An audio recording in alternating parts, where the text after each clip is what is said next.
إن الحمد لله والصلاة والسلام على رسول الله. إن الحمد لله نحمده ونستعينه ونستغفره ونعوذ بالله من شرور أنفسنا ومن سيئات أعمالنا. من يهده الله فلا مضل له ومن يضلله فلا هادي له.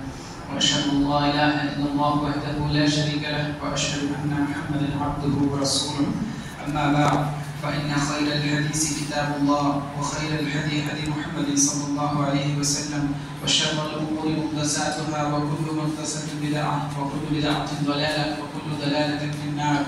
يا أيها الذين آمنوا اتقوا الله حق تقاته ولا تموتن إلا وأنتم مسلمون. يا أيها الناس اتقوا ربكم الذي خلقكم من نفس واحدة وخلق منها زوجها وبث منهما رجالا كثيرا ونساء واتقوا الله الذي تساءلون به والأرحام إن الله كان عليكم رقيبا. يا أيها الناس اتقوا ربكم الذي خلقكم من نفس واحدة وخلق منها زوجها وبث منهما رجالا كثيرا ونساء واتقوا الله الذي تساءلون به والأرحام إن الله كان عليكم رقيبا. يا أيها الذين آمنوا اتقوا الله وقولوا قولا سديدا يصلح لكم أعمالكم ويغفر لكم ذنوبكم ومن يطع الله ورسوله فقد فاز فوزا عظيما. أعوذ بالله السميع العليم من الشيطان الرجيم من حمزه ونفسه ونفخه. بسم الله الرحمن الرحيم. قاف والقرآن المجيد بل عجبوا أن جاءهم منذر منهم فقال الكافرون هذا شيء عجيب. أإذا متنا وكنا ترابا ذلك رجل بعيد قد علمنا ما تنقص الأرض منهم وعندنا كتاب حفيظ بل كذبوا بالحق لما جاءهم فهم في أمر مريج. أفلم ينظروا إلى السماء فوقهم كيف بنيناها وبيناها وما لها من فروج والأرض مددناها وألقينا فيها رواسي وأنبتنا فيها من كل زوج بعيد تبصرة وذكرى لكل عبد مريد. ونزلنا من السماء ماء مباركا فأنبتنا به جنات وحب الحصيد والنخل باسقات لها طلع نضيد رزقا للعباد وأحيينا به بلدة ميتا كذلك الخروج. كذبت قبلهم قوم نوح وأصحاب الرس وثمود وعاد وفرعون وإخوان لوط وأصحاب الأيكة وقوم تبع كل كذبوا الرسل وحق وعيد. أفأعينا بالخلق الأول بل هم منهم خلق جديد. وقال الله سبحانه وتعالى في القرآن المجيد قل تعالوا أتلوا ما حرم ربكم عليكم ألا تشركوا به شيئا وبالوالدين إحسانا ولا تقتلوا أولادكم من إملاق نحن نرزقكم وإياهم. سورة الأنعام آية نمبر 151. وقال رسول الله صلى الله عليه وسلم أتاني جبريل فبشرني أنه من متى لا يشرك بالله شيئا من أمتك دخل الجنة. رواه بخاري 1237 హదీస్. అనంత శుభాలు అపార శుభాలు అనంత కరుణామయుడైన అల్లాహ్ సుబ్హానహు వ తఆలా సర్వలోకాల సృష్టికర్త పాలకుడు పోషకుడు. ఈ సృష్టిని సృష్టించాక సృష్టిని నడిపించేవాడు అధిపతి మరియు ఉపాధిని ప్రసాదించేవాడు. ప్రతి జీవిని ఈ భూమండలంపై జీవించేటట్టు చేసేవాడు. జీవన్మరణాల అధిపతి మరియు ప్రళయ దినము మరియు తీర్పు దినము అధిపతి అయినటువంటి అల్లాహ్ సుబ్హానహు వ తఆలాకి సర్వ శుభాలు స్తోత్రాలు వర్షించుగాక. ఆమీన్. మరియు అల్లాహ్ సుబ్హానహు వ తఆలా మానవుల యొక్క హితబోధకై వారి యొక్క సన్మార్గం కోసమై ఈ భూమండలంపై పంపించినటువంటి అన్ని ప్రవక్తల మీద అందరు ప్రవక్తల మీద ప్రత్యేకించి చిట్ట ప్రవక్త ఈ ఉమ్మత్ యొక్క కారుణ్యమూర్తి అయిన ప్రవక్త సల్లల్లాహు అలైహి వసల్లం వారిపైన ముహమ్మద్ సల్లల్లాహు అలైహి వసల్లం వారిపైన అల్లాహ్ యొక్క అంతిమ శుభాలు కురియుగాక. ఆమీన్. వసల్లి వసల్లిం అలా నబీనా ముహమ్మద్. సోదరులారా, ఈరోజు ఇక్కడ మనము ఎంతో మంది ముస్లింలలో అల్లాహ్ సుబ్హానహు వ తఆలా మనల్ని ఇక్కడ జుమ్మా నమాజ్ కోసము మనల్ని జమపరిచి జుమ్మా యొక్క ఖుత్బా వినే భాగ్యాన్ని ప్రసాదించినందుకు అల్లాహ్కి ఎన్నో కృతజ్ఞతలు తెలుపుకోవాలి. ఎందుకంటే సుమారు 800 కోట్ల ఈ జనాభాలో కేవలం 200 కోట్ల మంది మాత్రమే ముస్లింలు. అందులో ఆచరించి ముస్లింలు మీరు చూసుకుంటే చాలా తక్కువ మంది. అందులో మళ్ళీ జుమ్మాకి వచ్చే ముస్లింలు కూడా ఇంకా తక్కువ మంది. అల్లాహ్ యొక్క శరణు వేడుకుంటున్నాం. జుమ్మాకి వచ్చే ముస్లింలలో కూడా జుమ్మా నమాజ్కి టైంకి వచ్చే ముస్లింలు ఇంకా తక్కువ మంది. కేవలం 2 రకాల నమాజ్కి వచ్చి వెళ్ళిపోయేలా కాకుండా అల్హమ్దులిల్లా అల్లాహ్ మనకి ఖుత్బా వినే భాగ్యాన్ని ప్రసాదించినందుకు ముందుగా సర్వలోకాల సృష్టికర్త అయినటువంటి అల్లాహ్ మనం అందరము కృతజ్ఞతలు తెలుపుకోవాలి. ఇప్పుడు నేను మీ ముందు ఖుత్బా వస్తున్న తర్వాత ఖురాన్లోని సూరతుల్ అన్ఆమ్ సూరా నంబర్ 6 ఆయత్ నంబర్ 151 అందులో నుంచి నేను ఒక వాక్యాన్ని పఠించాను. ఖుల్ తఆలూ అత్లూ మా హర్రమ రబ్బుకుమ్ అలైకుమ్ అల్లా తుష్రికు బిహి షైఆ అంటున్నాడు అల్లాహ్ సుబ్హానహు వ తఆలా. అల్లాహ్ అంటున్నాడు, ప్రవక్త వారికి తెలియచేయండి, ఖుల్ తఆలూ అత్లూ మా హర్రమ అలైకుమ్ రబ్బుకుమ్, నేను మీకు చదివి వినిపిస్తాను, నేను మీకు తెలియజేస్తాను. అత్లూ మా హర్రమ రబ్బుకుమ్ అలైకుమ్ అల్లా తుష్రికు బిహి షైఆ, ఏ విషయాలంటే అల్లాహ్ సుబ్హానహు వ తఆలా హరాం చేశాడో, నిషేధించాడో, మనుషులపై నిషేధించాడో ఆ విషయాలను నేను మీకు తెలియజేస్తాను అని చెప్పారు ప్రవక్త సల్లల్లాహు అలైహి వసల్లం. అందులో మొట్టమొదటిది షిర్క్ అన్నాడు, అల్లాహకు సాటి కల్పించడము. తర్వాత ఒక 10 విషయాలను ప్రవక్త సల్లల్లాహు అలైహి వసల్లం వారు ఈ యొక్క ఆయతుల్లో మనకు తెలియజేశారు. 6:151 అన్ఆమ్ 151 నుంచి 152, 153 ఆయతులు మీరు ఖురాన్లో తీసి చూసినట్లయితే 10 విషయాల గురించి ఇక్కడ ప్రస్తావన ఉంది. అందులో మొట్టమొదటి నిషేధించబడిన విషయం ఏదైతే ఉందంటే అది షిర్క్, అల్లాహ్కి సాటి కల్పించడం. హదీస్ కనుక మనం చూస్తే అతాని జిబ్రీల ఫబషరని అన్నహు మన్ మతా లా యుష్రికు బిల్లాహి షైఅన్ మిన్ ఉమ్మతిక దఖలల్ జన్న. జిబ్రీల్ అలైహిస్సలాం వారు ఒక మంచి శుభవార్తను అందజేశారంట ప్రవక్త వారికి. ఏంటా శుభవార్త? మీ ఉమ్మతిలో కనుక, మీ ప్రవక్త చెప్పారు, మీ ఉమ్మతిలో కనుక ఎవరైతే అల్లాహ్కి సాటి కల్పించకుండా అంటే షిర్క్ చేయకుండా ఎవరైతే మరణిస్తారో ఏకదైవారాధన మీద వారు జన్నతులో ప్రవేశించారు అని చెప్పి అన్నాడు జిబ్రీల్ అలైహిస్సలాం. ఇది బుఖారీ షరీఫ్లో ఉన్నటువంటి హదీస్. అప్పుడు సహాబా వారు, మరి అతను మద్యపానం సేవించినా లేదా వ్యభిచారం జినా చేసినానా అని అడిగారు ప్రవక్త. అవును, అతను మద్యపానం చేసినా జినా చేసినా కూడా. అలాగ 3 సార్లు సహాబా వారు అడిగారు. 3 సార్లు ప్రవక్త వారు చెప్పిన తర్వాత 3వసారి అతను మద్యపానం సేవించినా జినా చేసినా లేదా దొంగతనం చేసినా కూడా ఎవరైతే షిర్క్ చేయరో వాళ్ళకి అల్లాహ్ సుబ్హానహు వ తఆలా స్వర్గంలో ప్రవేశం కల్పిస్తాడు అని చెప్పి జిబ్రీల్ అలైహిస్సలాం వారు చెప్పారు. కాబట్టి ఈరోజు ఇన్షాల్లాహ్ మన అంశం ఈరోజు షిర్క్, అల్లాహ్కి సాటి కల్పించడం. దాని యొక్క అర్థం ఏమిటి, నిర్వచనం ఏమిటి, షిర్క్ యొక్క నిర్వచనం ఏమిటి, షిర్క్ గురించి మనం ఎందుకు తెలుసుకోవాలి, మరియు షిర్క్ యొక్క రూపాలు ఏంటి, ఎన్ని రకాలుగా షిర్క్ ఉంటుంది. ఎందుకంటే ఘోరమైన 7 పాపాలలో హదీస్లో వస్తుంది, 7 పాపాలలో ఘోరమైన పాపాలలో మొట్టమొదటి స్థానంలో షిర్క్, అల్లాహ్కి సాటి కల్పించడాన్ని ప్రవక్త సల్లల్లాహు అలైహి వసల్లం వారు పెట్టారన్నమాట మహాపాపాలలో. మరియు మనకి పురాణం కూడా తెలిసేది ఏంటంటే ప్రళయంలో, తీర్పులో అల్లాహ్ సుబ్హానహు వ తఆలా మనిషి ఏ తప్పు చేసినా ఏ పాపం చేసినా అల్లాహ్ కోరితే, అల్లాహ్ యొక్క ఇష్టం ఉంటే ఆ పాపాన్ని అల్లాహ్ సుబ్హానహు వ తఆలా క్షమిస్తాను అంటున్నాడు. కానీ షిర్క్ అలాంటి పాపాన్ని ఎన్నటికీ క్షమించడు. ఒకవేళ మనిషి షిర్క్ చేసి మనిషి చచ్చిపోతే, అంటే షిర్క్ మీద అతను మరణం పొందితే అతనికి ప్రళయ దినం రోజు కానీ తీర్పు దినం రోజు కానీ అతనికి జన్నత్ అనేది లేదు, అతనికి నరకమే ఉంది. అది కాక వేరే ఏ పాపం ఉన్నా అల్లాహ్ సుబ్హానహు వ తఆలా అతను ఆయన తలుచుకుంటే క్షమిస్తాను అంటున్నాడు. మరి అలాంటి షిర్క్ను కూడా అల్లాహ్ సుబ్హానహు వ తఆలా ఈ ప్రపంచంలోనే తెలుసుకుని అల్లాహ్తో నిజమైన మనసులో పశ్చాత్తాపం చెందితే, అల్లాహ్తో మాఫీ అడిగితే షిర్క్ను కూడా బ్రతికుండగా ఒకవేళ ఎవరైనా రిపెంటెన్స్ అల్లాహ్తో పశ్చాత్తాపం వేడుకుంటే షిర్క్ని కూడా అల్లాహ్ సుబ్హానహు వ తఆలా క్షమిస్తాడు. కానీ అదే షిర్క్ మీద చనిపోతే కనుక ఎటువంటి క్షమాపణ ఇక పరలోకంలో లేదు. మరి అంత ఘోరమైన పాపం గురించి మనం తెలుసుకోవాల్సిన అవసరం ఉంది. ఇంకా నేను చెప్పినట్టు 7 మహాపాపాలలో ఫస్ట్ నెంబర్లో పెట్టారు ప్రవక్త సల్లల్లాహు అల్లాహ్కి సాటి కల్పించమన్నారు. అల్లాహ్ సుబ్హానహు వ తఆలా కూడా ఖురాన్ సూరా అల్-అన్ఆమ్ ఆయత నంబర్ 151లో నిషేధించిన 10 వస్తువుల్లో మొట్టమొదట అల్లాహ్కి సాటి కల్పించడము అని చెప్పారు. ఇంకొకటి, మనము చాలాసార్లు మనం షిర్క్ చేయట్లేదేమో అని అనుకుంటాం, కానీ ఏదో ఒక చిన్న విషయంలో షిర్క్ చేస్తుంటాం. అలాగే చాలా మంది షిర్క్ చేస్తూ ఉండరు, కానీ కొంచెం జ్ఞానం ఉన్నవాళ్ళు, అప్పుడప్పుడే తెలుసుకుంటున్న వాళ్ళు, ఒరే నువ్వు షిర్క్ చేసేస్తున్నారా, నీకు తెలియదురా అని అంటారు.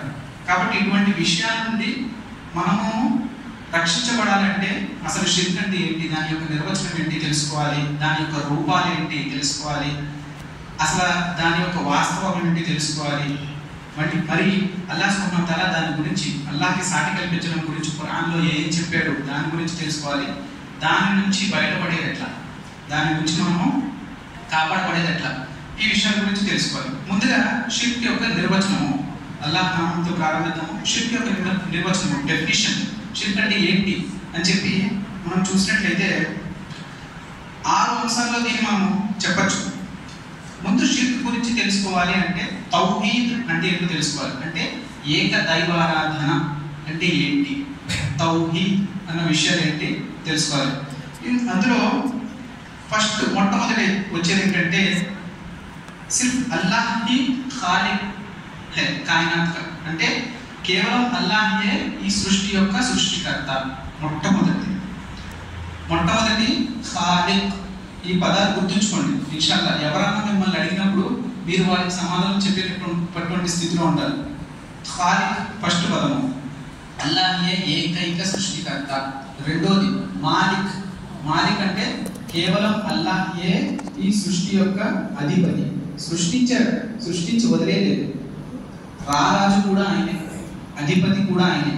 మూడవది ముదబ్బిరుల్ ఉమూర్ అని వస్తుంది అరబీలో. ముదబ్బిరుల్ ఉమూర్ అంటే కేవలం అల్లాహే సృష్టి ప్రతి విషయాన్ని నడిపేవాడు. ఒకడు ఒక విషయాన్ని సృష్టించి వదిలేశాడు, కానీ వాడు ఇంకా రారాజు కాదు. కానీ ఇక్కడ అలా కాదు, అల్లాహ్ సృష్టించాడు, అధిపతి, మరియు దాన్ని నడిపించేవాడు, రోజు నడిపించేవాడు. ప్రతి విషయాన్ని, ప్రతి విజయ ఓటములని, కాలాలని మార్చేవాడు. ప్రతి మనిషి యొక్క వారి యొక్క జీవితాన్ని నడిపించేవాడు, ప్రతి ప్రాణి యొక్క జీవితాన్ని నడిపించేవాడు అల్లాహ్. అది ముదబ్బిరుల్ ఉమూర్. ఇంకా 4వ అంశం ఇక్కడ రాజిక్. రాజిక్ అంటే రిస్క్. రిస్క్ అని వింటాం మనం, అంటే ఉపాధి ప్రదాత. అర్థమైందా? ఉపాధి ప్రదాత అల్లాహే రిస్క్, ఆహారము. రిస్క్ అంటే మనము కేవలము ఆహారమేమో అని అనుకుంటాం, కానీ జీవనానికి, మనిషి జీవనానికి ఉపయోగపడే ప్రతి ఒక్క విషయం కూడా రిస్క్. అంటే మనం ఊపిరి పీల్చుకుంటున్నాం, అది కూడా మనకు రిస్క్. మన జీవితం మనకు రిస్క్, మన ఉపాధి మనకు రిస్క్, మన పిల్లలు, మన సంతానం మనకు రిస్క్, మన డబ్బు, మనకు అల్లాహ్ ఇచ్చేటువంటి ధనం, అది కూడా మనకు రిస్క్. అలాగా మన ఆరోగ్యం, మన ఆయుష్, ఇదంతా మనకు రిస్క్. అలాంటి ఉపాధిని ప్రసాదించేవాడు ఎవరు? అల్లాహ్. రాజిక్. ఎన్ని? 4. 5వది ప్రతి విధమైనటువంటి ఆరాధనకి అర్హుడు కేవలము అల్లాహ్ మాత్రమే. కేవలం అల్లాహ్ మాత్రమే ప్రతి ఆరాధనకి అర్హుడు. ఎవరిని సాటి కల్పించకపోవడం. అల్లాహ్ యొక్క పేర్లు ఉన్నాయి, నామాలు ఉన్నాయి 99. అల్లాహ్ యొక్క గుణగుణాలలో వేరే వాళ్ళు కూడా ఉండొచ్చు అని అనుకోవడము అది షిర్క్ అవుతుంది. ఇప్పుడు మనం 5 అంశాలను మనం చూసాం, ఆ 6 అంశాలను చూసాం ఒక్కొక్కటి. ఒకటి అల్లాహ్ సృష్టికర్త, రెండోది ఆయన చక్రవర్తి, రారాజు, మూడోది ఆయన కాలాలని నడిపించేవాడు, 4వది ఉపాధిని ప్రసాదించేవాడు, 5వది సర్వ ఆరాధనల యొక్క ఏకైక అర్హుడు అల్లాహ్ మాత్రమే, 6వది అల్లాహ్ యొక్క గుణగుణాలు, నామాలు, శుభనామాలు అవి కేవలం అల్లాహ్కే చెందుతాయి. ఇప్పుడు 5వ అంశంలో మనము ఆరాధనలకి అర్హుడు కేవలం అల్లాహ్. మనం ఇక్కడ ఏంటంటే మనం ఎక్కడికన్నా వెళ్ళి సజ్దా చేసిన, రుకు చేసిన, ఈ ముస్లిం ఎవరైతే ఉన్నాడో వాడు కేవలము అల్లాహ్ దగ్గరే ఉండాలి. ఈ మెడ ఏదైతే ఉందో అది అల్లాహ్ తప్పించి వేరే వాళ్ళ దగ్గర తెగిపోయిన ఒక ముస్లిము భయపడదు, కానీ అల్లాహ్ తప్ప వేరే ఎవరి వద్ద కూడా ఆడు వంగడు. అలాగే ఎవరి వద్ద కూడా రుకు చేయడు, సజ్దా చేయడు, ఎవరి వద్ద కూడా చేయి చాచడు. కేవలం ఏదైనా అవసరం ఉంది అంటే అది కేవలం అల్లాహ్తోనే మనకి ఆ అవసరం పూర్తవుతుంది. అలాగే అల్లాహ్ యొక్క గుణగుణాలు ఉద్దేశించి 6వ అంశంలో మనం చెప్పాం. గుణగుణాలను ఉద్దేశించి ఇప్పుడు ప్రవక్త వారు చెప్పారు, అల్లాహ్ యొక్క పరలోకంలో ఈ భూమి మొత్తాన్ని అల్లాహ్ తన గుప్పెట్లో తీసుకుంటాడు, ఇంకా ఎవరు రారాజు ఉన్నాడు చెప్పండి అని అంటాడు. అంటే అల్లాహ్కి చెయ్యి ఉంది అన్న విషయం మనకు తెలుస్తుంది. అలాగే అల్లాహ్ తన సింహాసనంపై ఆసీనుడై ఉన్నాడు అనే ఒక గుణం మనకి తెలియపరుస్తారు. హదీస్లో వస్తుంది, ఖురాన్లో కూడా వస్తుంది. అల్లాహ్ ఆయన యొక్క సింహాసనంపై ఆసీనుడు అయ్యాడు అంటే ఏదో మానవులు కూర్చున్నట్టు, ఒక సింహాసనంపై కూర్చున్నట్టు అలా కాదు. ఏదైతే గుణగుణాలు అల్లాహ్ ప్రవక్త వారు తెలియచేశారో అవి ఎలా ఉన్నాయో అలా స్వీకరించాలంతే. అందులో ఇలా ఉండొచ్చేమో, అలా ఉండొచ్చేమో, లేదా మానవులకి పోలినట్టు ఉండొచ్చేమో అని మనం అందులో ఎటువంటి ఊహాగానాలు చేయకూడదు. ఇది తౌహీద్ అంటే. ఇప్పుడు అందులో ఒకవేళ అల్లాహ్ గుణగుణాలలో మనం హెచ్చుతగ్గులు చేసాం అనుకోండి, అంటే అల్లాహ్కి మానవులాగా ఇలా చేయలేమో, లేదంటే అల్లాహ్ మనుషులా కూర్చుంటాడేమో అంటే అది షిర్క్ అవుతుంది. అందులో కూడా మనం ఎటువంటి హెచ్చుతగ్గులు చేయాల్సిన అవసరం లేదు. ప్రవక్త వారు ఎలా చెప్పారో దాన్ని అలా స్వీకరించడమే అంతే. అందుకని ఇప్పుడు ఈ 6 ఏంటి నేను చెప్పినటువంటి తౌహీద్ అంశాలు. తౌహీద్ అంటే ఏంటి దాని గురించి తెలియజేస్తాం. ఇందులో ఎటువంటి చిన్నపాటి మనము తేడా చేసినా అది షిర్క్ అవుతుంది.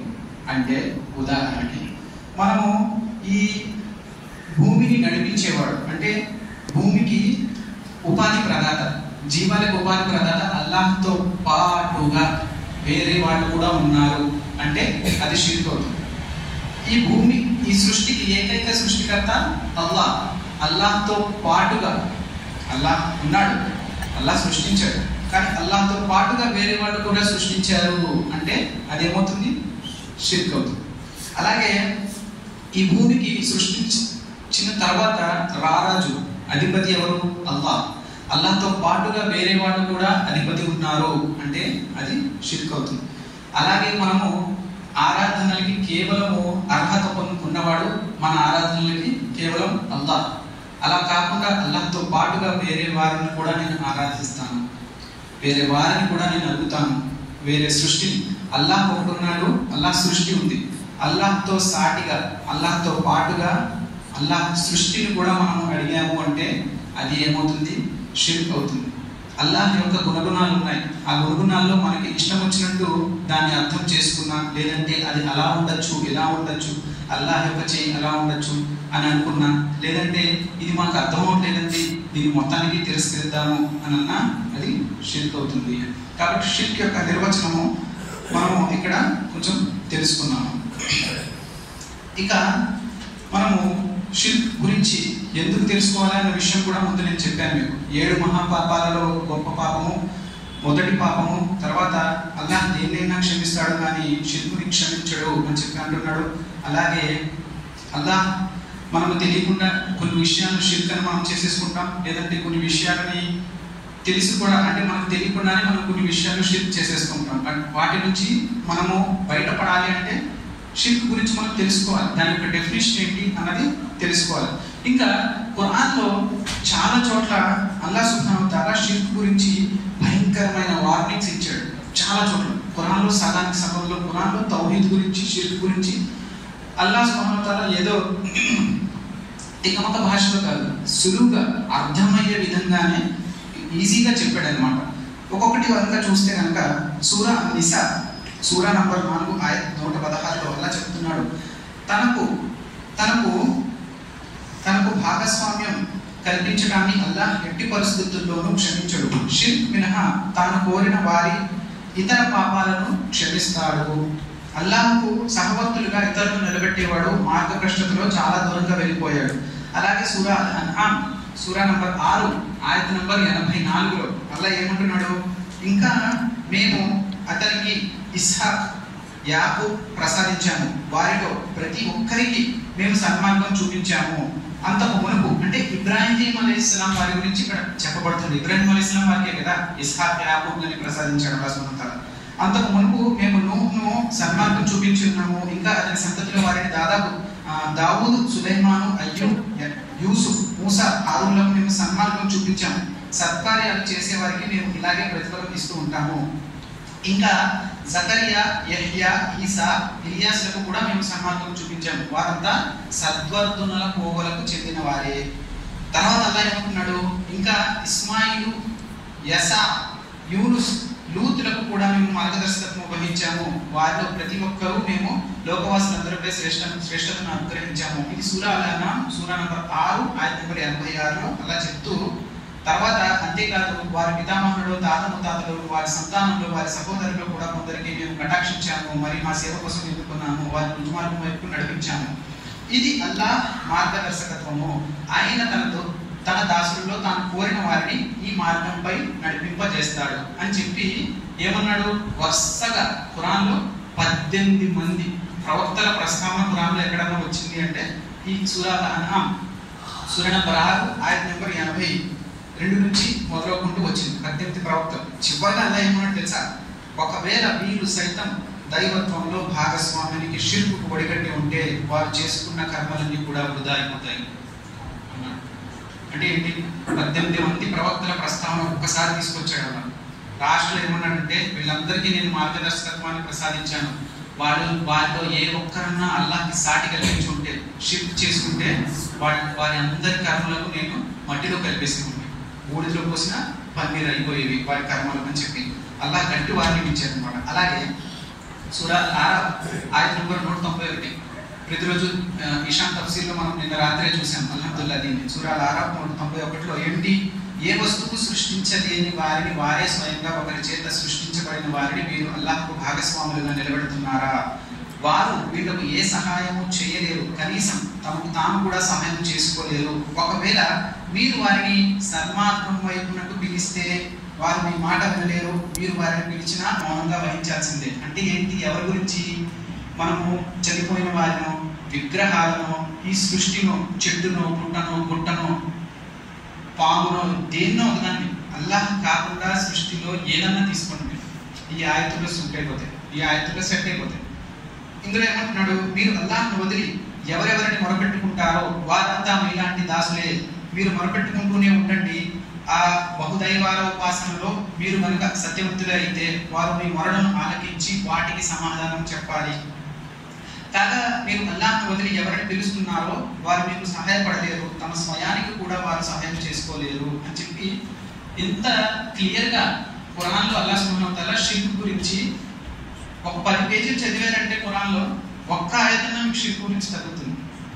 మరి ఎందుకు ఇంత దారుణంగా మన సమాజంలో షిర్క్ అనేది, బహుదైవారాధన లేదంటే అల్లాహ్ని సాటి కల్పించడం అన్నది ఇంత కామన్ అయిపోయింది? ఎందుకంటే ధర్మ అవగాహన లేకపోవడం. మనం ఖురాన్ తీసి ఒకసారి చదివితే అందులో అల్లాహ్ మన మానవులతో ఏం చెప్పాలనుకుంటున్నాడో మనకు తెలుస్తుంది.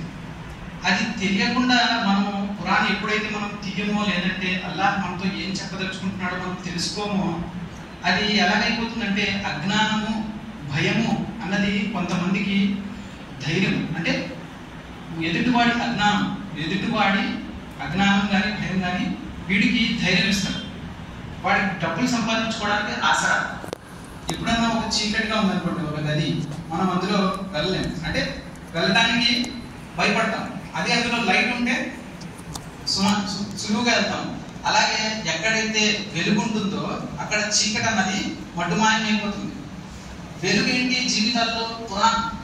ఆ ఖురాన్ లాంటి వెలుగుని మనం పెట్టుకోకపోతే మనల్ని మోసం చేసేవాడు ఎప్పుడు మోసం చేస్తూనే ఉంటాడు, అంధకారంలోకి లాగేవాడు లాగుతూనే ఉంటాడు. ఆ బలహీనతల్ని, ఆ యొక్క అజ్ఞానాన్ని తీసుకుని డబ్బులు సంపాదించుకునేవాడు సంపాదించుకుంటూనే ఉంటాడు. ఇంకా ముందు నుంచి చూడండి, ఆకాశాలలో భూమిలో ఉన్న వారందరూ అల్లాహ్ వారిన సంగతిని బాగా తెలుసుకోండి. అల్లాహ్ను వదిలి ఇతర భాగస్వాములను పూజించేవారు దేనిని అనుసరిస్తున్నట్లు, వారు నిరాధారమైన ఊహలను అనుసరిస్తున్నట్టు అంచనా యజమానులపై ఆధారపడుతున్నట్లు. సూరా నహల్లో చెప్తున్న వల్ల అల్లాహ్ను వదిలి వాళ్ళు పిలుస్తున్న వారు ఏ వస్తువును సృష్టించలేరు, పైగా వారు స్వయంగా సృష్టించబడిన వారు. వారు నిర్జీవులే కానీ జీవులు కారు. తాము ఎప్పుడు బ్రతికించి లేపబడతారో కూడా వారికి తెలియదు. మేము ప్రతి సముదాయంలోనూ ప్రవక్తను ప్రభవింపజేశాము. అతని ద్వారా ప్రజలారా అల్లాహ్ను మాత్రమే ఆరాధించండి, ఆయన తప్ప ఇతరితర మిథ్య అంటే ఏంటండి? Which doesn't exist. అంటే మిథ్య అంటే అది నిజం కాదు, అదొక కోటకం అన్నమాట. మిథ్య దైవాలకు దూరంగా ఉండండి అని బోధపరిచాము. ఆ తర్వాత అల్లాహ్ కొందరికి సన్మార్గం చూపాడు, మరికొందరిపై అపమార్గం రూఢి ఏర్పడింది. ధిక్కరించిన వారి ఈ పట్టిన గతి ఏమిటో మీరు స్వయంగా భూమిలో తిరిగి చూడండి. అల్ హజ్లో అల్లాహ్ సుబ్హానహు వ తఆలా ఒక మంచి ఉదాహరణ ఇస్తున్నాడు. ఏమంటున్నాడు చూడండి. ఓ ప్రజలారా, ఒక ఉపమానం వివరించబడుతుంది, శ్రద్ధగా వినండి. అల్లాహ్ను వదిలి మీరు ఎవరినైతే మొరపెట్టుకున్నారో వారంతా ఏకమైన ఒక్క ఈగను కూడా సృష్టించలేరు. ఈగ ఉపమానం ఇస్తున్నాడు అల్లా. వారంతా ఏకమైన ఒక్క ఈగను కూడా సృష్టించలేరు. పైగా ఈ ఈగ వారి నుంచి ఏదైనా వస్తువును ఎగరేసుకోపోతే వారు దాన్ని నుండి విడిపించుకోలేరు. అర్థించేవాడు అర్థించబడేవారు ఇరువురు బలహీనులే అని చెప్పి క్లియర్గా అల్లాహ్ సుబ్హానహు వ తఆలా చెప్పాడు. ఇద్దరు అర్థం కాకపోవడానికి ఏమన్నా తేడా తెలుగులో అంటే ఒకప్పుడు అరబీలోనే ఖురాన్ ఉండేది. అప్పుడు ఏంటంటే కేవలం ఇమాం గారు మస్జిద్ పెద్ద ఆయన చదివితే తెలిసేది. వాళ్ళు ఏం చేసేవారు, మీరు ఖురాన్ని చదవకూడదు, మీరు అర్థం చేసుకోలేరు. సామాన్య ప్రజలు ఖురాన్ తీస్తే మీరు మార్గభ్రష్టులు అయిపోతారు, మేము చెప్పింది వినండి అనేవారు. ప్రజలకు తెలుగు రాదు, అరబీ రాదు. అంటే తెలుగు రాకపోవడం అంటే తెలుగులో అప్పుడు అనువాదాలు లేవు కాబట్టి వాళ్ళు గుడ్డిగా ప్రజలను నమ్మించేవారు, వీళ్ళు నమ్ముకుంటూ అలా వెళ్ళేవారు. కానీ ఈ రోజున ప్రతి భాషలో కూడా ఖురాన్ అనువాదం అయింది. ఫోన్లో ఒక యాప్ వేసుకుంటే అందులో తెలుగు అనువాదం ఉన్న ఖురాన్ వస్తుంది. మన బాధ్యత, ముస్లింల బాధ్యత, ప్రతి మనిషి యొక్క బాధ్యత ఏంటండి? జ్ఞానాన్ని సంపాదించడం. మీరు ఇస్లాం అనే కాదు, వేరే ప్రాపంచిక ఏ విషయాల్లో అయినా రాణించాలంటే జ్ఞానం ఉండాలి, లేదంటే ఈరోజు ఏమీ లేదు ప్రపంచం. అలాగే మన ధర్మంలో మనము నిజాలు ఏంటి తెలుసుకోవాలి, అబద్ధాలు ఏంటి తెలుసుకోవాలి, అల్లాహ్ మనతో ఏం చెప్తున్నాడో తెలుసుకోవాలంటే జ్ఞానానికి మూలాలు ఏంటి? ఖురాన్ మరియు ప్రవక్త వారి సంప్రదాయం. ఒకప్పుడు ఖురాన్ తెలుగులో ఉండేది కాదు, ఇప్పుడు అలా లేదు పరిస్థితి. ప్రతి యాప్లో ప్రతి ఫోన్లో ఖురాన్ తెలుగు అనువాదం కూడా ఉంది. తీసి చదవాలి, తెలుసుకోవాలి. అలా నాకు తెలియదు అని అనడానికి లేదు మనకి తర్వాత రేపన్న రోజు. ఎందుకంటే అల్లాహ్ ప్రశ్నిస్తాడు, మీతో పాటు ఉన్న మనుషులు ఆ టైంలో చదవలేదా మరి తెలుగు అనువాదాలని? ఖురాన్లో ఏం చెప్పానో నేను తెలుసుకోలేదా? ఖురాన్లో ఇంత క్లియర్గా చెప్తున్నాడు కదా అల్లాహ్ సుబ్హానహు వ తఆలా. సూరా రూమ్లో చెప్తున్నాడు చూడండి. వారు కల్పించే భాగస్వాములలో ఏ ఒక్కరు వారి కోసం సిఫారసు చేయరు, మరి వీళ్ళు సైతం తమ భాగస్వాములో తోసిపుచ్చుతారు. అలాగే సూరా లుక్మాన్ అలైహిస్సలాం, లుక్మాన్ వారి గురించి సూరా 31లో ప్రస్తావన వస్తుంది. లుక్మాన్ అన్నవారు ఆయన ఒక ప్రవక్త అని కొందరు అన్నారు, లేదు ఆయన ఒక గొప్ప వివేకం అందించబడిన ఒక గొప్ప మనిషి అని చెప్పి కొందరు పండితులు అన్నారు.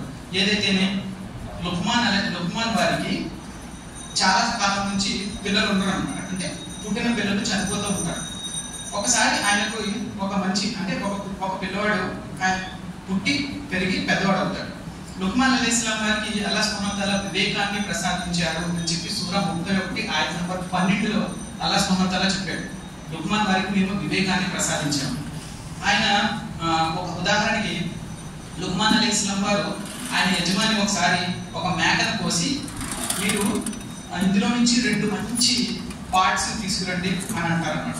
ఒక మేకను కోసి మీరు చెప్పండి ఏదో ఒకటి 2 మంచి పార్ట్స్. ఒక మేకలో 2 మంచి పార్ట్స్ ఏంటి? అందులో ఒకటి ఏంటంటే లుక్మాన్ అలైహిస్సలాం గారు ఏం తీసుకొస్తారంటే నాలుక మరియు గుండె, ఈ 2 పార్ట్స్ తీసుకొస్తారు యజమాని వారికి. అలా కొంతకాలం కలిసిపట్టి తర్వాత మళ్ళీ ఆయన యజమాని గారు మళ్ళీ ఒకసారి ఇంకో మేకను కోసి, ఈసారి అన్నిటికన్నా నీచమైన 2 పార్ట్స్ తీసుకురండి. 2 పార్ట్స్ ఏమంటారు, 2 సామాన్ 2 ఏదో తీసుకురండి పార్ట్స్ అంటే, అప్పుడు కూడా లుక్మాన్ అలైహిస్సలాం వారు గుండెకాయ మరియు నాలుకని తీసుకొస్తారు.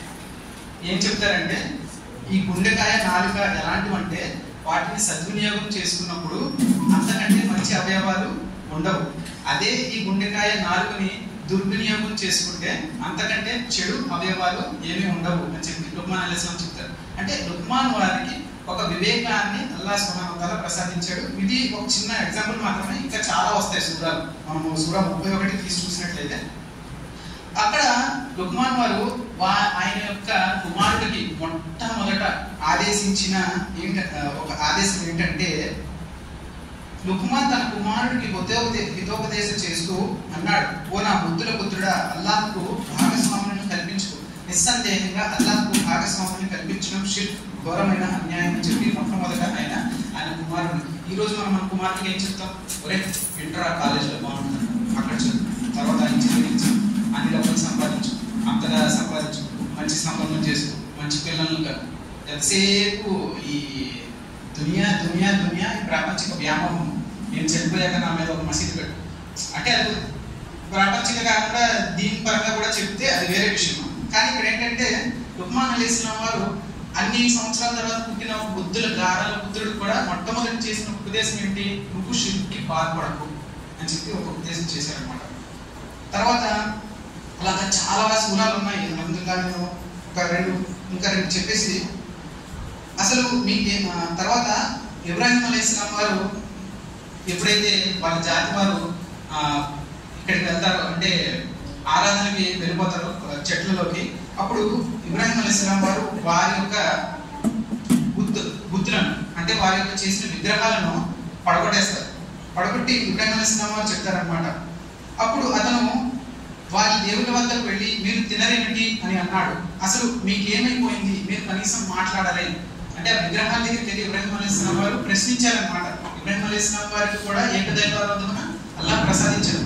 ఆ విగ్రహాల దగ్గరికి వెళ్ళి ఇబ్రాహీం అలైహిస్సలాం వారు ప్రశ్నిస్తారు, మీరేం మాట్లాడరండి, మిమ్మల్ని కదా మా ప్రజలు పూజిస్తున్నారు, ఈ విగ్రహాలు ప్రాణం లేదు, ఏమీ మాట్లాడలేరు, కొన్ని ఏదైనా పడితే తినలేరు అని చెప్పి వాళ్ళని చెంప మీద కొట్టడం మొదలుపెట్టారు అనమాట. వారితో అతను ఇలా అన్నాడు, ఏమిటి మీరు మీ సహస్తాలతో చెక్కిన శిలాలను పూజిస్తారా అని చెప్పి, అసలు మీకు ఏమైపోయింది, మీరు కనీసం మాట్లాడరా అని చెప్పి ఇబ్రాహీం అలైహిస్సలాం వారు ఆ విగ్రహాన్ని ప్రశ్నించగా వీళ్ళు గుడ్డిగా నమ్మేవారు ఇబ్రాహీం అలైహిస్సలాం వారిని ఒక పెద్ద అగ్నిగుండంలో పడవేయాలి అని చెప్పి ఆజ్ఞాపించారు.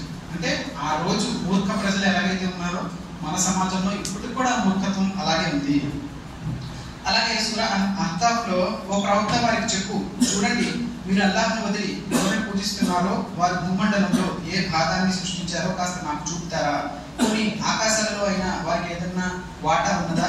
మీరు సత్యవంతులే అయితే ఈ మేరకు దీనిని మునుపు వచ్చిన ఏదైనా గ్రంథం కానీ లేక ఉల్లేఖించబడిన ఏదైనా జ్ఞానాన్ని కానీ నా వద్దకు తీసుకురండి అని చెప్పి వాళ్ళని అడుగు అని చెప్పి ఖురాన్లో అల్లాహ్ సుబ్హానహు వ తఆలా చాలా చోట్ల షిర్క్ గురించి వార్నింగ్ ఇచ్చాడు అనమాట. బాబు వినండి అమ్మా, మీకు అనిపిస్తే వినండి, లేదంటే లేదు అనలేదు. షిర్క్ కనుక చేస్తే వాళ్ళకి వేరే చోట ఏమీ లేదు, జహన్నం అంటే నరకం తప్ప వారి యొక్క డెస్టినేషన్ ఇంకేమీ లేదు అని చెప్పి చాలా స్ట్రిక్ట్ గా అల్లాహ్ సుబ్హానహు వ తఆలా చెప్పడం జరిగింది. అలాగే దాని తర్వాత ఒక హదీస్ లో అనస్ రలియల్లాహు తఆలా అన్హు వారు ప్రస్తావిస్తారు, ప్రవక్త సల్లల్లాహు అలైహి వసల్లం అడుగుతారన్నమాట, ఓ ప్రవక్త 3 మహాపాపాల గురించి మాకు తెలపండి అని చెప్పి. 3 మహాపాపాల గురించి తెలపండి. అందులో ప్రవక్త వారు ఒక్కొక్కటిగా 3 కాదు 4 చెప్పారు. ఒక్కొక్కటిగా ఏంటి? అల్లాహ్కు సహవర్తుడిని కల్పించడం మొట్టమొదటి స్థానంలో షిర్క్. రెండవ దానిలో తల్లిదండ్రుల పట్ల అవిధేయతతో ఉండడం రెండవ స్థానంలో. మూడవ స్థానంలో ఒక ప్రాణిని అన్యాయంగా హతమార్చడం, ఇది కూడా షిర్కే. తర్వాత 4వది తప్పుడు ప్రమాణాలు లేదంటే విట్నెస్, సాక్ష్యాలు, తప్పుడు సాక్ష్యాలు ఇవ్వడం, ఇది కూడా ఘోర పాపాలలో మహాపాపాలలో ఒకటి. అందులో మొట్టమొదటి స్థానంలో ప్రవక్తలు పెట్టింది ఏంటి? షిర్క్ని పెట్టారనమాట. అలాగే ఇన్న షిర్క లజుల్మున్ అదీమ్ అని అంటున్నాడు అల్లాహ్ సుబ్హానహు వ తఆలా ఖురాన్లో. జుల్మ్ అంటే ఏంటి? జుల్మ్ అనే పదానికి అర్థం ఏంటంటే ప్రతి వస్తువుకి ఒక స్థానం ఉంటుంది. ఉదాహరణకి ఈ వాల్ క్లాక్ ఉంది, ఈ వాల్ క్లాక్ స్థానం ఏంటి? గోడ పైన ఉన్నాడు, అది తీసుకెళ్ళి మనం నేల పైన పెట్టామనుకో, అది దాని స్థానం కాదు. అలాగే ఇందులో ఖురాన్ ఉంది, ఖురాన్ మనము ఇక్కడ పెట్టుకుంటాం, చదువుతాం తీసి, అవునా? ఆ ఖురాన్ మనం కాళ్ళ దగ్గర పెట్టామనుకో ఎంత అశుభంగా భావిస్తాం మనం. ఏంట్రా నీకు వదిలేదు అలాంటి పని చేస్తున్నాం అంటారు. ఎందుకు? అది కేవలం ఒక బుక్ మాత్రమే, ఒక పేజీ పేపర్ అది. కానీ అందులో అల్లాహ్ యొక్క ఆయతులు ఎప్పుడైతే వచ్చినాయో అది పవిత్రమైంది. అంటే దాని యొక్క గౌరవం మనం అలా ఉంచుతాం, ఒక కబోర్డ్లోనే ఒక ఎత్తైన ప్రదేశంలోనే పెడతాం, అవునా? ఆ ఖురాన్ తీసుకుని మనం నేలపైన కిందో లేదంటే ఇలా చెప్పకూడదు, కానీ బయట చెప్పుల దగ్గర పెట్టామనుకో వెంటనే పెట్టిన ఒకటి లాగా పడతారు, ఇలా నీకు బుద్ధి లేదంట. మరి ఆ ఖురాన్ని సృష్టించినటువంటి వాడు, ఆ ఖురాన్ని అవతరింపజేసినటువంటి వాడు, ఆయన యొక్క స్థానం ఎంత ఉన్నతమైనది, అల్లాహ్ యొక్క స్థానం ఎంత ఉన్నతమైనది. ఆ ఖురాన్నే మనము ఎప్పుడన్నా కింద పెడితే దాని స్థానం నుంచి తొలగించి వేరే చోట పెట్టడాన్ని జుల్మ్ అంటారు. ఫర్ ఎగ్జాంపుల్ ఈ టోపీ ఉందండి, ఈ టోపీని తీసి మనం మొక్కల మీద పెట్టామనుకో పిచ్చివాడు అంటే జుల్మ్. ఈ టోపీ మీద మనం జుల్మ్ చేస్తున్నాం, అర్థమైందా? టోపీ యొక్క స్థానం ఏదో అది తీసి వేరే చోట పెడుతున్నాం. ఖురాన్ యొక్క స్థానం ఒక మంచి ప్రదేశంలో, శుభ్రమైన ప్రదేశంలో ఖురాన్ స్థానం, అది తీసి మనం ఒక చెడు ప్రదేశంలో పెడితే ఖురాన్ మీద జుల్మ్ చేస్తున్నాడు. మరి ఖురాన్ మీద జుల్మ్ చేస్తున్నప్పుడు మనం అంత కోపం వస్తుంది కదా. మరి ఆ ఖురాన్ని సృష్టించినటువంటి సృష్టికర్త, అందులో ఉన్నటువంటి ప్రతి ఆయత్ యొక్క యజమాని, అందులో వాక్యాలను చెప్పినటువంటి అల్లాహ్ యొక్క స్థానాన్ని, ఎత్తైన స్థానాన్ని మనము అల్లాహ్కి సాటి కల్పించి, అల్లాహ్కి ఇతర వేరే వాళ్ళతో సాటి కల్పించి ఆయన యొక్క ఆరాధనలో కానీ అర్థించడంలో కానీ ఆయన యొక్క అస్మా సిఫాత్ అంటే అర్ రహమాన్, అర్ రహీం, గఫూర్, అల్లాహ్తో పాటుగా వేరే వాళ్ళు కూడా కరుణించే వారు ఉన్నారు, అల్లాహ్తో పాటుగా వేరే వాళ్ళు కూడా మన్నించే వాళ్ళు ఉన్నారు. ఇవన్నీ అల్లాహ్ యొక్క సంపూర్ణమైన నామస్మరణాలు 99 ఉన్నాయి. అటువంటి వాటిల్లో కూడా అల్లాహ్తో పాటుగా వేరే వాళ్ళు కూడా ఈ పనులు చేయగలరు, సాటి కల్పించడం చేస్తే అల్లాహ్ యొక్క ఉన్నతమైన స్థానాన్ని మనము దించి కింద పెడుతున్నట్టేనా? అదే కదా జుల్మ్ అంటే.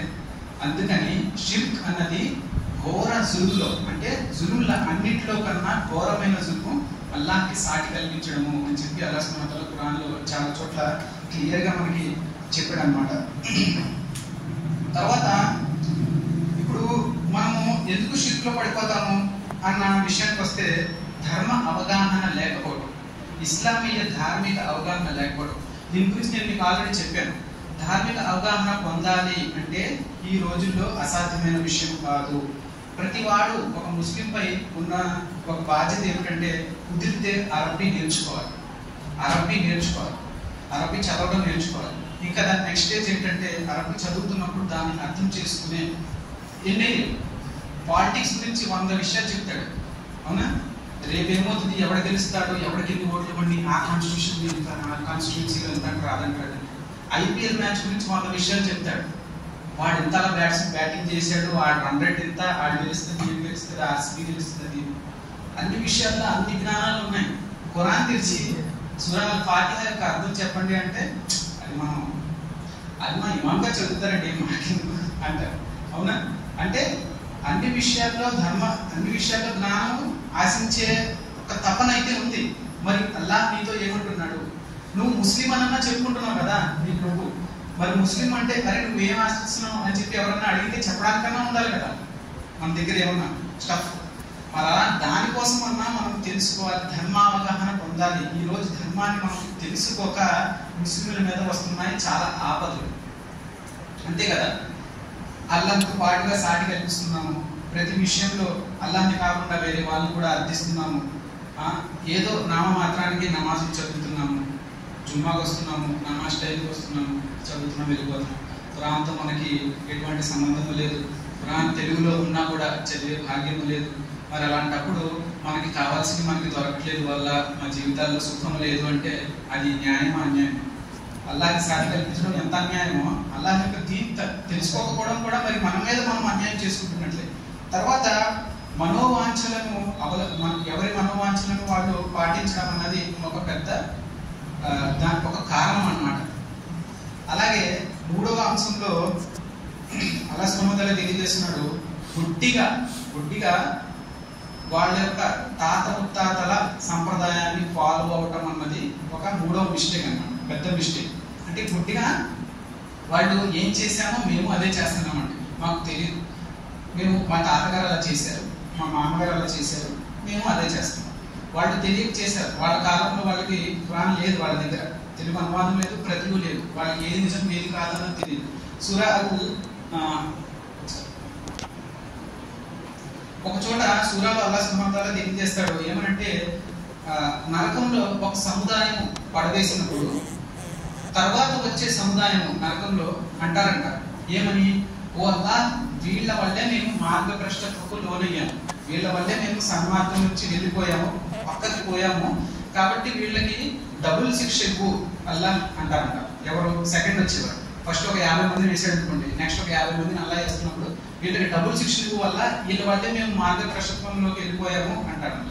అంటే తర్వాత అక్కడ ఉన్న అల్లా ఏమంటాడంట, ఓ మూర్ఖులారా వాళ్ళకి డబుల్ శిక్ష ఉంటుంది, మీకు కూడా డబుల్ శిక్ష ఉంటుంది, అది మీకు తెలియదు అంతే అని చెప్పి అల్లా సుబ్హానహు వ తఆలా చెప్పడం జరుగుతుంది. అయితే ఇక్కడ చెప్పాల్సిన విషయం ఏంటంటే, మనము మన తాత ముత్తాతలను నిందిస్తాం, ఏమని, వీళ్ళు చేశారు కాబట్టి మేము చేసాము, మాకు తెలియదు, షిర్క్ అన్నది మాకు తెలియదు, వాళ్ళు చేశారు గుడ్డిగా మేము అనుసరిస్తాం ఉన్నాం.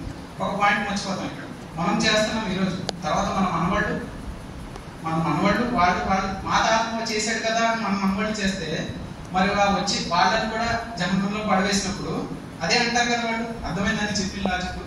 మనం ఎలాగైతే గుడ్డిగా మనం తాత వాళ్ళని అనుసరిస్తున్నామో, మన తర్వాత వచ్చిన జనరేషన్స్ కూడా మనల్ని అనుసరిస్తే మరి మనం కూడా వాళ్ళ మీద తప్పు చేసిన వాళ్ళని అవుతాం కదా. కాబట్టి పరంపర ఎక్కడో ఒక చోట ఆగాలి.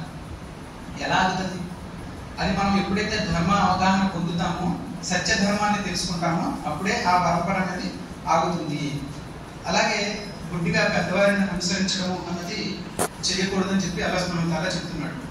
తర్వాత ఒక చిన్న స్టోరీ చెప్పి మీకు ఇన్షాల్లా దీన్ని ముగిద్దాము. 1977లో పాకిస్తాన్లో, అంటే అప్పుడు పిఎం ఎవరంటే భుట్టో పర్యటనకి వెళ్తుంటారు కదా, అలా షా ఫైజల్ కూడా సౌదీకి ఒకసారి పర్యటనకు వచ్చాడు. మన భుట్టో ఏం చేశాడంటే, అమ్మ బాబాయ్ సౌదీకి రాజు వచ్చాడు, ఇంకా ఇంకేముంది అని చెప్పి ఫ్లైట్లో దిగగానే కారు ఎక్కించుకొని అక్కడ షెహవాన్ షరీఫ్ అని ఒక దర్గా ఉందంట, అక్కడికి తీసుకెళ్ళిపోయాడు. రైట్ పలానా ఇంకా అనుగ్రహం చెప్పి అక్కడికి తీసుకెళ్ళిపోతే అక్కడికి షా ఫైజల్ అన్న ఆయన అక్కడికి తీసుకెళ్ళి అక్కడ చూసి ఆ దర్గాలని, ఆ పూజల్ని, అక్కడ ఆ దండల్ని మొత్తం చూశాక కుల్లు హరాం యా హబీబీ అని చెప్పి చాలా చివాట్లు పెట్టడం జరిగింది. ఎవరిని? భుట్టోని. ఎందుకంటే సౌదీ లాంటి ప్రదేశాల్లో లేదంటే గల్ఫ్ ప్రదేశాల్లో ఇస్లాం అక్కడ ఆవిర్భవించింది, మరియు ఇస్లాం పరిరక్షించబడిన కూడా ఉంది అక్కడ ఆ రాజ్యాలలో. మీరు ఒక ఉదాహరణ చెప్తాను చూడండి. ఈ దర్గాలు కానీ, బాబాలు కానీ, ఈ మజార్లు కానీ, గుంబజులు కానీ, పీఠాధిపతులు, వాటి ముజాబర్లు, ఇవన్నీ మీకు ఎక్కడ కనిపిస్తాయి?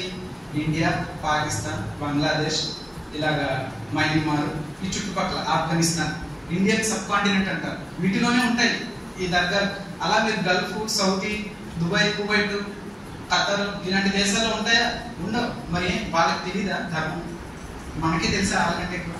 అక్కడ ఇస్లాం పుట్టింది, అక్కడి నుంచి వ్యాప్తి చెందింది ప్రపంచం మొత్తం. మరి అలాంటప్పుడు అది ఆ ధర్మం కనుక, ఈ బహుదైవారాధన ధర్మం కనుక నిజమైన ధర్మం అయితే అక్కడ కూడా అవి ఉండాలి కదా. తర్వాత ఈ షా ఫైజల్ అన్న ఆయన ఏమన్నారంటే, కోరి మూర్ఖుడా, ప్రపంచంలో అన్ని మానవుల కన్నా, అందరి మానవుల కన్నా సర్వోన్నతుడు ఎవరండి? ప్రవక్త సల్లల్లాహు అలైహి వసల్లం. అలాంటి మనిషి పుట్టించబడలేదు, మరియు ప్రళయం వరకు పుట్టించబడరు కూడా. ఎవ్వరు పుట్టించబడరు. ప్రవక్త సల్లల్లాహు అలైహి వసల్లం లాంటి మహోన్నతమైన మనిషి. అలాంటి ఆయన యొక్క సమాధి మా మస్జిద్ నబవీలో ఉంది, అవునంటే మదీనాలో ఉంది. ఒకవేళ సమాధుల యొక్క ఆరాధనే నిజమైతే మేము మా ప్రవక్త వారి సమాధిని వజ్ర వైడూర్యాలతో ప్రపంచంలో ఎవరూ చేయనటువంటి అంత గొప్పగా మేము అలంకరించుకుని మేము ఆరాధించుకునే వాళ్ళము. మరి మేము అలా చేయట్లేదు కదా, ఇదంతా హరాము, మూర్ఖుడా, ఇది మీ ఇక్కడ ఈ చోటులో ఉంది కానీ ఇది చేసే పద్ధతి కాదు, ఇది ఆరాధన పద్ధతి కాదు. ఏమన్నా అడగాలి అంటే కేవలం అల్లాహ్ని మాత్రమే అడగాలి, షిర్క్ని రానివ్వకూడదని చెప్పి ఆయనకి చివాట్లు కొట్టడం జరిగిందనమాట. అలాగే ఎవరన్నా హజ్ ఉమ్రాకి వెళ్ళిన వాళ్ళు మస్జిద్ నబవీకి కూడా వెళ్తారు. అక్కడ ప్రవక్త సమాధి కనిపించకుండా, అంటే దూరంలో ఒక పూతలా ఉంటుంది అనమాట, ఒక గేట్లా ఉంటుంది. అక్కడికి వెళ్ళి ఎవరన్నా వంగిన, సస్తా చేసిన, అక్కడ ఎవరంటే షురాత్ అని ఉంటారు, అక్కడ పోలీసు కొర్ర పట్టుకుని ఉంటారు, పట్టుమని ఒకటి వేస్తారు అన్నమాట. ఎవరైనా వంగితే కుల్లు హరామే హబీబీ ఏంటి చేస్తున్నాం అంటారు అక్కడ పోలీసు. ఎందుకంటే వాళ్ళకి తెలుసు సత్యధర్మం. ఇక్కడ అన్ని చేస్తే అక్కడ పనిచేయవు. ప్రవక్త వారి సమాధి కన్నా, అందులో ఉన్నటువంటి ప్రవక్త కన్నా ఎవరైనా మనిషి ఇంకా గొప్పవాళ్ళ అక్కడ వాళ్ళే చెప్పేస్తారు. అక్కడ ఆగడానికి లేదు అని చెప్పేస్తారు అల్హమ్దుల్లాహ్. కాబట్టి ప్రవక్త వారి కన్నా గొప్ప మనుషులు అయితే లేరు కదా, ఉన్నారు. ఉంటే పోనీ చర్చిద్దాం, లేరు. మరి ప్రవక్త వారి సమాధికే పూజలు హరామైనప్పుడు వేరే వారి సమాధులకు పూజలు ఎలా హలాల్ అవుతాయి? ఆలోచించాల్సిన విషయం. అలాగే చాలా ఇంకా మ్యాటర్ రాసుకున్నాను కానీ సమయం అయిపోయింది. నెల్లూరు రొట్టెల పండుగ గురించి, వసీలా వాస్తవికత, చిన్న చిన్న 2-3 పాయింట్లు చెప్పి నేను ముగించేస్తాను ఇన్షాల్లా. షిర్క్లో రకాలు ఉన్నాయి, చాలా రకాల విషయాల్లో మళ్ళీ ఎప్పుడన్నా దీని గురించి మనం డిస్కస్ చేద్దాము. తావీజులు కట్టుకోవడం, రకాలు ఏంటో నేను చెప్పేస్తాను. దీని గురించి గురుగారు మీరు చెప్పారు కదా నుంచి, దీని గురించి మాకు దళిలు ఇవ్వండి, లేదంటే ఆధారాలు ఇవ్వండి అని చెప్పి ఇన్షాల్లా ఎప్పుడైనా రండి. తప్పకుండా అన్ని విషయాల గురించి ఆధారాలు, దళీలు మనం కూర్చుని డిస్కస్ చేద్దాం. తావీజులు కట్టుకోవడము, నిమ్మకాయలు, ఎండు మిరపకాయలు, గుమ్మడికాయలు, కొబ్బరికాయలు వేలాడి తీయడం, తర్వాత ఇలాంటి చాలా చాలా విషయాలు. ఇంకా ఒక చెడ్డ ఆచారం ఏదైతుందంటే మన యొక్క వధూవరులలో అంటే ఆలు మగల్లో హస్బెండ్ ని వశపరచుకోవడానికి ఆడవాళ్ళు కొన్ని మంత్రజాలాలు చేయడం, లేదంటే ఆడవారిని వశపరచుకోవడం మన హస్బెండ్స్ మంత్రజాలాలు చేయడము, లవ్ స్పెల్స్ అంటారు ఇంగ్లీష్లో, ఇటువంటి చేయడము, ఇవన్నీ మంత్రజాలాలు, జ్యోతిష్యం చెప్పించుకోవడం, మందులు రాయడాలు, సోది చెప్తానమ్మా, సోది చిరకలు, జ్యోతిష్యం, ఇవన్నీ. ఎవరైతే జ్యోతిష్యం దగ్గరికి వెళ్ళి తన చేయి చూపించుకుని కానీ తన జ్యోతిష్యం చూపించుకుని అతని యొక్క జ్యోతిష్యాన్ని ధృవపరిచాడో అతని యొక్క 40 రాత్రుల నమాజులను నేను స్వీకరించను అని చెప్పి అల్లాహ్ సుబ్హానహు వ తఆలా ప్రవక్త సల్లల్లాహు అలైహి వసల్లం చెప్పారు. 40 నమాజులు ఎవరైతే జ్యోతిష్యాన్ని నమ్మారో. ఇప్పుడు ఈ రోజుల్లో ఎవరు జ్యోతిష్యం దగ్గరికి వెళ్ళకపోయినా టీవీలో ఆస్ట్రాలజీ, న్యూమరాలజీ, పేపర్లో కటింగ్ వస్తుంది. ఈ రోజు పొద్దున ఈ రోజు మన రాశి ఫలాలు బాగానే ఉన్నాయి అనుకుంటాం, పోయింది, అక్కడికి అయిపోయింది, షిర్క్ అయిపోయింది. అలాగే ప్రవక్త చెప్పారు, రియాకారి, నా ఉమ్మత్తులో నేను అత్యంతంగా భయపడేది ఏంటంటే షో ఆఫ్. రియాకారి అంటే ప్రదర్శన బుద్ధితో ఏదన్నా ఒక ఆరాధన చేయటము, అంటే అల్లాహ్ కోసం కాకుండా వేరే వాళ్ళు కూడా చూస్తున్నారు కదా, నేను వచ్చి 2 నమాజ్ చేస్తే వాళ్ళు చూస్తున్నారు, వీళ్ళు చూస్తున్నారు, వీళ్ళు చూస్తున్నారు, అలా ప్రదర్శన బుద్ధితో ఏదైనా ఆరాధన చేయటం, అది కూడా షిర్కే. షిర్క్లో 2 రకాలు ఉన్నాయి, షిర్కే అస్గర్, షిర్కే అక్బర్. షిర్కే అక్బర్ అంటే ఏదైతే ఇంకా ఇస్లాం పరిధిలో నుంచి మిమ్మల్ని బయటకు తోసేస్తుందో అది షిర్కే అక్బర్. గద్దాల దగ్గరికి వెళ్ళి ఆరాధించడం, అల్లాహ్ కాకుండా వేరే వాళ్ళ దగ్గర తలవంచడము, సజ్దా చేయడము, రుకు చేయడము, చేతులు చాపడము, ఇవన్నీ కూడా షిర్కే అక్బర్లోకి వస్తాయి. ఇప్పుడు నేను చెప్పాను చూడండి, తావీజులు, నిమ్మకాయ, కొబ్బరికాయ, గుమ్మడికాయ, ఇంకోటి మనం తెలియకుండా చాలా మంది ఎక్కడన్నా పెద్ద మనిషి దగ్గరికి వెళ్ళినప్పుడు, సార్ మీరే చేయాలండి, మీ దయ ఉంటే చాలండి, మీరే చేయగలండి, ఇలాంటి కొన్ని మాటలు చెప్పేస్తుంటారు. నమస్తే సార్, నమస్తే కూడా ఒక విధంగా చెప్పకూడదని చెప్పి పండితులు అంటారు. సందర్భం వచ్చింది కాబట్టి చెప్పేస్తున్నాను నేను. నమస్తే అంటే దాని మీనింగ్ ఏంటంటే నేను శిరసు వచ్చి మీకు విష్ చేస్తున్నాను అన్నట్టు వస్తుంది అనమాట. దానికి బదులుగా మీరు గుడ్ మార్నింగ్ అను, గుడ్ ఆఫ్టర్నూన్ అను అలా విష్ చేయండి పెద్దవాళ్ళ దగ్గరికి వెళ్ళాం, అందులో తప్పలేదు. కానీ ఇలాగ రియాకారి, ఇవన్నీ చేయడము షిర్కే అస్గర్లోకి వస్తాయి. అలాగా విగ్రహారాధనలు, అల్లాహ్కి సాటి కల్పించడము, దర్గాలు, ఇవన్నీ కూడా షిర్కే అక్బర్లోకి వస్తాయి. కాబట్టి అల్లాహ్ సుబ్హానహు వ తఆలా దువా చేసేది ఏంటంటే మనము మొట్టమొదటి ధర్మాన్ని, జ్ఞానాన్ని తెలుసుకోవాలి. తర్వాత నేను ఏదైతే 6 అంశాలతో ఈ ప్రసంగాన్ని మొదలు పెట్టానో ఆ 6 అంశాలలో ఏదైనా అల్లాహ్కి సాటి కల్పిస్తున్నామా మన విషయాల్లో మనం ఏ కార్యం చేసినా క్రాస్ చెక్ చేసుకోవాలి. మనం చేసే దాంట్లో క్రాస్ చెకింగ్ చేసుకోవాలి. అలాగే షిర్క్తో మనము తెలియకుండా మనము షిర్క్లో కూడా పడకుండా ఉండడానికి కొన్ని దువాలు చెప్పారు. అందులో ఏంటి, అల్లాహుమ్మా ఇన్నీ అఊజు బిక, అల్లాహుమ్మా ఇన్నీ అఊజు బిక మిన్ షిర్కి వ కుఫ్రి వ బిదతి. ఇలా కూడా మనం అనొచ్చు, అల్లాహ్ నేను షిర్క్ నుంచి, కుఫ్ర్ నుంచి, బిదత్ నుంచి ఈ శరణు వేడుకుంటున్నాను. అటువంటి దువాలు ఉన్నాయి, చాలా దువాలు ఉన్నాయి, మనం చేసుకోవచ్చు. ఏంటి, ఇప్పుడు నేను మాట్లాడుతున్నానా, నేనేదో పెద్ద గొప్ప, లేదంటే నేను షిర్కులో పడనేమో అని అనుకోవాల్సిన అవసరం ఎవ్వరూ లేదు. తెలియకుండా ఎవరు ఎలాంటి షిర్కులో పడతారో తెలియదు. కాబట్టి అల్లాహ్తో దువా చేసుకోవాల్సిన అవసరం అందరికీ ఉంది. ప్రతి విషయంలోనూ అల్లాహ్ సుబ్హానహు వ తఆలాని వేడండి. ఇన్షాల్లాహ్ అల్లాహ్తో దువా చేసేది ఏంటంటే అల్లాహ్ సుబ్హానహు వ తఆలా ఇస్లాం యొక్క ధర్మ జ్ఞానాన్ని, ఆయన యొక్క నిజ ధర్మాన్ని, ఆయన యొక్క ఖురాన్ పైన అమలుపరిచే భాగ్యాన్ని, ఆయన యొక్క ప్రవక్త వారి సున్నత్ పైన అమలుపరిచే భాగ్యాన్ని మనందరికీ ప్రసాదించుగాక. షిర్క్ లాంటి నికృష్టమైన పాపంతో అల్లాహ్ సుబ్హానహు వ తఆలా మనందరినీ పరిరక్షించుగాక. అల్లాహ్ సుబ్హానహు వ తఆలాతో దువా చేసేది ఏంటంటే కుఫ్ర్, షిర్క్ మరియు బిదత్ నుండి అల్లాహ్ మనల్ని రక్షించుగాక. అల్లాహ్ ఎవరికైతే ఉపాధి లేదు వాళ్ళకి ఉపాధిని కల్పించు. అల్లాహ్ ఎవరికైతే ఉపాధి కల్పించావో వారి ఉపాధిలో నువ్వు బరకతును కల్పించు. ఓ అల్లాహ్ మాలో ఎవరికైతే ఆరోగ్యం అవసరం ఉందో వాళ్ళందరికీ ఆరోగ్యాన్ని ప్రసాదించు. ఇక్కడ చిన్న విషయం ఇక్కడ ప్రస్తావిస్తాను. నేను ఈ మసీదుకి సుమారుగా 2006-05 నా 4th 5th క్లాస్ నుంచి వస్తున్నాను. నేను 6th క్లాస్ నుంచి. ఒకప్పుడు ఈ మసీదులో గుర్తుండి ఉండదు వచ్చేవాళ్ళకి. ఇక్కడ కూడా అరటికాయలు బూందీలు వగరసులు అవన్నీ చేసేవారు. అల్హమ్దులిల్లాహ్ మన రూప్ భాష సంఘం వాళ్ళందరూ అల్లాహ్కి చాలా కృతజ్ఞత తెలుపుకోవాలి. ఎందుకంటే అల్లాహ్ సుబ్హానహు వ తఆలా ఈ మసీదుని అటువంటి విషయాల నుంచి పరిరక్షించాడు. అల్లాహ్ ఈ సంఘాన్ని మన ఊళ్ళంటి ఊళ్ళో ఎక్కడైతే చాలా షిర్కు బిదత్ ఉందో అటువంటి విషయాల నుంచి ఈ సంఘాన్ని మసీదుని అల్లాహ్ పరిరక్షించాడు, పరిశుభ్రపరిచాడు. కాబట్టి మీరు ఈ వచ్చే ఈ పిల్లలు వీళ్ళ సమాజం ఏదైతే ఉందో వీళ్ళు కూడా అలా పరిరక్షించబడాలి అని చెప్పి మీరందరూ దువా చేయాలి. అల్లాహ్ ఈ మసీదుని అలా ఉంచండి, అల్లాహ్ ఈ మసీదులో ఎటువంటి షిర్కు బిదత్ లేకుండా చేయండి అల్లాహ్ అని చెప్పి ఆడవారు కానీ మీరు కానీ మీ పిల్లల్ని పరిరక్షించు అల్లాహ్ షిర్కు బిదత్ నుంచి చెప్పి మనమందరం దువా చేయాలి ఇన్షాఅల్లాహ్. అలాగే అల్లాహ్ ఎవరికైతే అనారోగ్యంతో బాధపడుతున్నారో వారందరికీ ఆరోగ్యాన్ని ప్రసాదించు. ఓ అల్లాహ్ ప్రళయదీనం నాడు మా కర్మ పత్రాలను కుడి చేతిలో అందేటట్టు చేయి. ఓ అల్లాహ్ నీ స్వర్గం యొక్క వారసులను మమ్మల్ని అందరినీ చేయి. మరియు నీ నరకం యొక్క శిక్ష నుండి మమ్మల్ని అందరినీ కాపాడు. నీ ప్రవక్త వారి చేతిలో హౌస్ కౌసర్ నీళ్ళను తాగే భాగ్యాన్ని మా అందరికీ ప్రసాదించు. సుబ్హానక రబ్బిల్ ఇజ్జతి అమ్మా యసిఫూన్ వ సలామున్ అలల్ ముర్సలీన్ వల్హమ్దులిల్లాహి రబ్బిల్ ఆలమీన్.